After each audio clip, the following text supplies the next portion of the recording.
This is SkillGround's Video Creator, a visual development platform that enables you to create production-grade explainer videos without any knowledge of animation.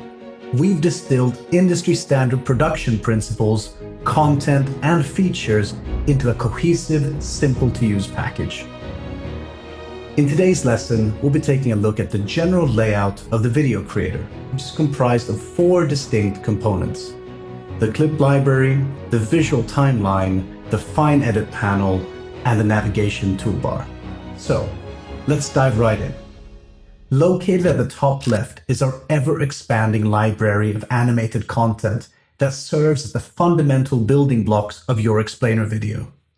Each clip is 10 seconds long and can be previewed with simply hovering over it. Below the clip library lies the visual timeline, the heart of the application, where you assemble your video. The bottom layer accommodates text that will be read by a narrator, while the top layer is designated for clips that visualize what's being said.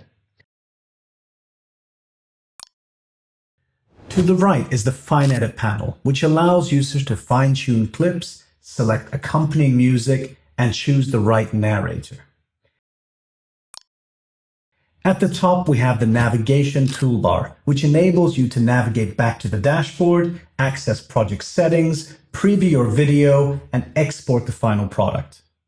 Finally, in the bottom right, there's a chat button that opens up our support window. Here you can ask for assistance or explore our knowledge base if you ever find yourself needing help.